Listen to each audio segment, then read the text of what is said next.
잘했다고 칭찬받길 기대했는데 꾸중을 들으면 속상합니다. 반면 잘못해서 혼날 거라 생각했는데 칭찬을 들으면 당황스럽고요. 그만큼 예상을 벗어나는 건 특이한 경우지요. 오늘의 이야기도 그렇습니다. 이게 잘했다는 건지 잘못했다는 건지 도무지 아리까리한 그런 상황이죠. 자신의 직무에 충실하지 않고 주인의 소유를 낭비하는 청지기가 있었습니다. 사실을 알게 된 주인이 그를 해고하며 그간 하던 일을 마무리 지으라 하죠. 청지기는 주인 대신 여러 일을 관리했기에 인수인계를 위한 시간이 필요했으니까요. 예비 실업자로 전락한 청지기가 속으로 생각합니다. 이제 뭘 해먹고 살지? 땅을 파면서 막노동을 하자니 몸이 안 따라주고 거지마냥 손을 내밀자니 다른 사람 보기 쪽팔린데 어쩐담? 그래, 방법이 있어. 이렇게 하면 쫓겨나더라도 그들이 날 도와주겠지? 청지기는 주인에게 빚진 사람들을 불러모읍니다. 이들은 땅을 빌리고 경작하여 생산된 곡식의 일부를 이자로 내는 소작농들이죠. 당신 얼마를 빚졌어요? 기름 100마리요. 그럼 여기 50으로 고쳐요. 당신 얼마예요? 전 밀 100석이요. 그럼 80으로 고쳐요. 주인 대신 계약을 체결할 수 있던 청지기는 이렇게 장부를 수정하며 그들의 채무액을 줄여줍니다. 뭐가 그만 밑장빼기냐? 그 결과 기름을 빚진 사람은 절반을 감면받고 밀을 빚진 사람은 5분의 1을 감면받죠. 수치상으로 보면 두 사람이 다르지만 당시의 가치로 볼 때 이들은 모두 각각 500데나리온, 즉 500일치의 급여만큼 감면받습니다. 보통의 사람들은 청지기가 이렇게 해도 되나라는 생각을 합니다. 내 것도 아닌데 주인의 동의 없이 이렇게 처리하는 건 직권남용이니까요. 게다가 채권자들의 빚을 줄여줘서 그들의 부담을 덜어주었지만 선의가 아닌 오로지 자신의 미래를 위한 계략처럼 보이니까요. 그런데 주인은 오히려 청지기에게 지혜 있게 일했다며 칭찬합니다. 예? 뭐라고요? 지혜라는 단어 때문에 우리가 자칫 오해할 수 있지만 이것은 약삭빠르다는 부정적 의미죠. 그래서 현실적인 표현으로 바꿔본다면 잔대가리 잘 굴리네 라는 뜻입니다. 결국 주인은 장부 위조를 칭찬한 것이 아니라 미래를 대비한 빠른 조치에 감탄한 것이죠. 예수님도 세상의 사람들이 빛의 자녀들보다 더 지혜롭다고 하십니다. 그들을 본받지 말고 거룩하게 구별되라 하신 분이 왜 이런 말씀을 하셨을까요? 세상 사람들은 자신의 이익과 미래를 위해 지식과 정보를 사용합니다. 전문직을 위해 오랜 시간 공부하고 고소득을 위해 끊임없이 자기를 개발하는 것처럼요. 시간과 에너지와 비용을 투자하면서 더 많은 정보를 얻으려 합니다. 그들의 이러한 노력은 풍족한 삶과 더 나은 미래를 위한 투자지요.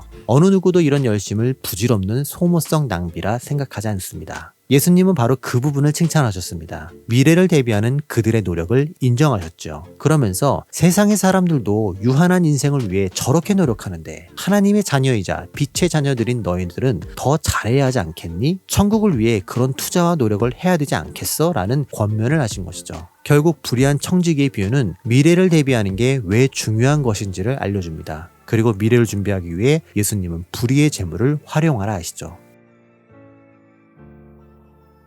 성실히 일하고 받은 급여도 때론 불이한 재물이 될 수 있습니다. 도덕적인 문제가 있어서가 아니라 쓰이는 목적이 세속적이니까요. 하지만 복음을 위해 사용한다면 세속적 재물은 하늘의 보물로 바뀌게 됩니다. 그래서 예수님은 세상의 소유를 사용해 친구를 사귀라 하시죠. 그러면 재물이 없어질 때 그들이 나를 영원한 처소로 영접하게 되니까요. 이것은 기브앤테이크나 주거니 받거니를 말하는 게 아닙니다. 타인을 돌보고 궁핍한 자를 보살피라는 하나님의 명령에 순종하면 그것이 하늘의 보화로 쌓이고 훗날 하늘에서의 상급이 된다는 것이죠. 얼핏 보면 덕을 쌓으라는 불가의 가르침과 비슷해 보이지만 여기에는 근본적인 차이가 있습니다. 내 단도직입적으로 말할 테니까 잘 들어라. 타종교의 돌봄은 선을 행하기 위한 하나의 방법이지만 성경의 돌봄은 하나님의 명령을 실천하는 방법입니다. 타종교의 구제는 내 것을 나누는 재산의 감소이지만 성경의 구제는 하나님의 것을 나누는 소유의 이동이고요. 그래서 타종교는 나의 소유가 우선되고 돌봄과 구제가 선택상이지만 기독교는 하나님의 소유를 관리하는 청지기로서 돌봄과 구제가 의무지요. 그럼에도 청지기로서의 의무를 다하지 않으면 더 큰 일을 맡을 수 없습니다. 손에 쥔 소유를 보고 벌벌 떠며 청지기라는 사명을 잊은 자에게 더 큰 일이 주어진다 한들 잘한다는 보장이 없으니까요. 그래서 예수님은 하나님과 재물을 같이 섬기지 못한다고 선언하시죠. 예수님의 이러한 선언은 많은 크리스천들의 상태를 돌아보는 다림줄이 됩니다. 재물을 어떻게 여기고 관리하느냐에 따라 그 사람이 하나님을 얼마만큼 생각하는지, 하나님과 자신의 관계를 어떻게 인지하는지, 그리고 그 사람의 가치관과 삶의 목표가 무엇인지 드러나기 때문이죠. 결국 친구를 보면 사람을 알 수 있다는 말처럼 재물에 대한 태도를 보면 그 사람의 신앙을 알 수 있습니다.